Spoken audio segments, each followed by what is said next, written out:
I thought I'd do this video to talk about some comics that I've read lately to sort of catch up what's going on in the Ultimate Spider-Man universe. So, well, pretty much going to talk about um, issue 160, where Peter Parker dies at the hands of the Green Goblin, and then go all the way up to issue 9 of the latest um, comic that I have with Miles Morales. Um, so I read the Death of Spider-Man, and then the 6 issues after that with pretty much they titled it the Ultimate Fallout, and then it started the new series where they introduce Miles Morales.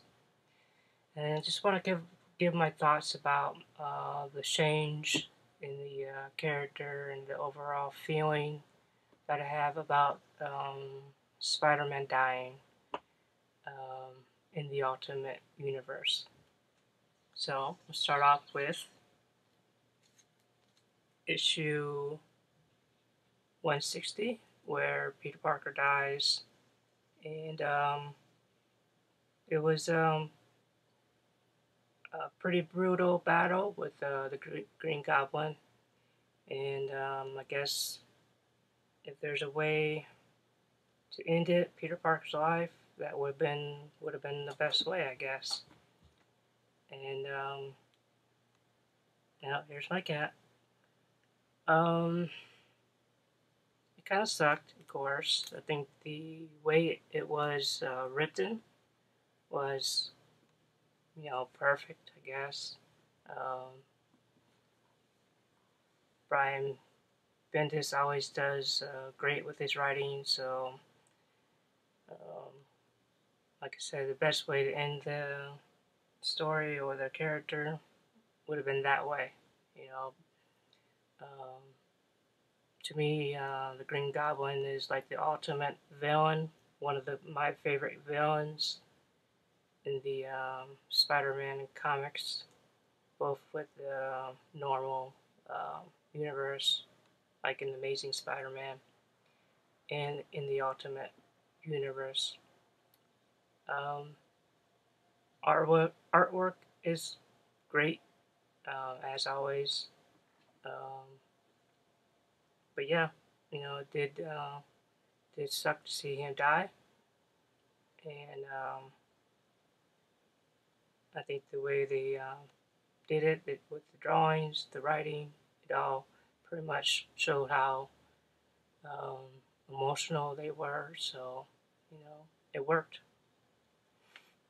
And then you get into the after the story afterwards, what happens with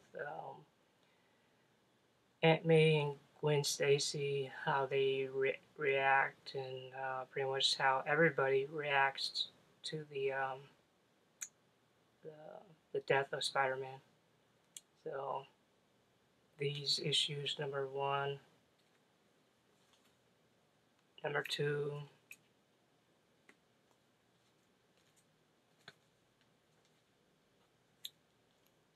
number 3,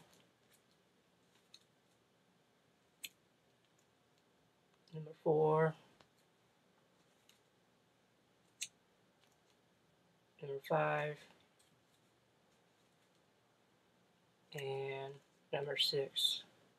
All these issues dealt with some of the major um, characters like Thor, Iron Man, all of them.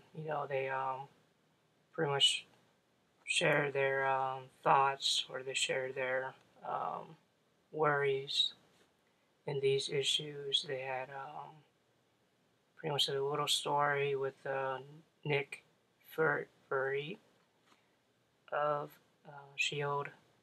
I think that was more to kind of set up some of the other stories in the Ultimate Universe with the different titles.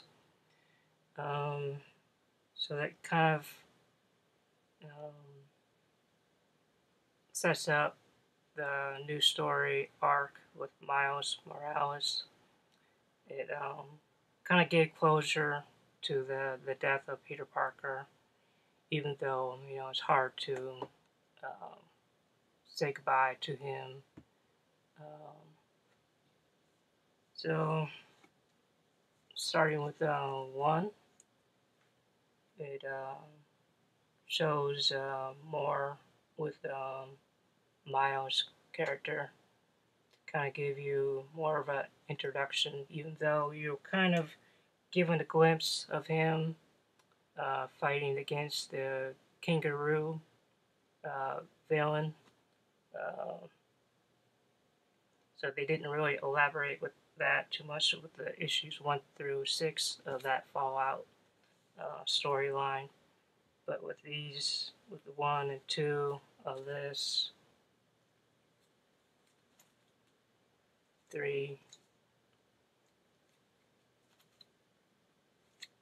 4,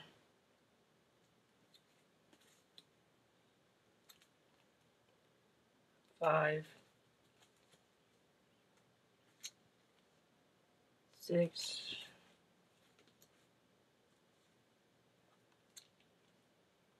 7, 8, and 9. That's the current one I have up to the current issue. So these comics, they kind of develop more into Miles' life. They include his parents um, and his uncle, which is kind of interesting to read about his uncle since he's a villain. He's also the one responsible for Miles' new abilities as the new Spider-Man. And it's kind of interesting to know that his uncle is the Prowler. He's a major uh, criminal. He goes into places and robs people. So it's kind of interesting to read him, uh, knowing that like in the normal Spider-Man universe, Peter's uncle was a good guy. He died, um, and that's pretty much what we know of. And you know about Uncle Ben through some of the quick stories of Peter Parker talking about him, and we know him as the guy that did die. Um, as a result of Peter's greed at the time, I guess. Um, but yeah, I'll just give my thoughts about what's going on with these issues and give my um, thoughts about where I think it's going to lead. Overall, I feel I'm very sad about the fact that Peter Parker died and that we don't have the original Spider-Man no more. I do still believe that he'll come back, but it will be probably a long time from now. It is scary to hear that Brian Bendis says that when someone dies in the Ultimate Universe, that's pretty much final.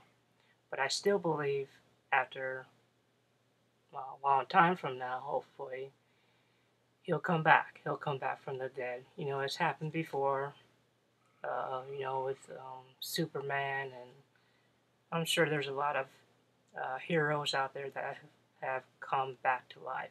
So just, hopefully just give it time and we'll see him eventually.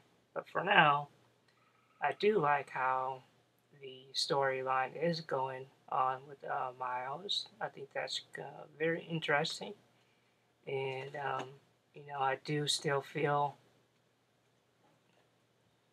Hold on. Let's see if he'll go up there.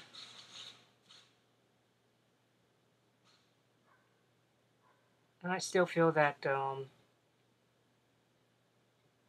I still feel that every issue I'm still entertained. I love the artwork, and I'm always waiting for the next one. So I think that's always good as a fan, as a true believer in the character. Um, I feel if the story is good, if the art is good, and if they just keep on developing on the new character, then I think that's something that will keep me reading. I've always been a fan of Spider-Man through thick and thin. I'll keep on reading. So I guess that's basically all I wanted to say about those comics. Not sure why I made a video to talk about it, but I just thought I'd give my thoughts and say that I'm pretty happy with what's going on, and hopefully I'll just continue to do well. Alright, thank you for watching.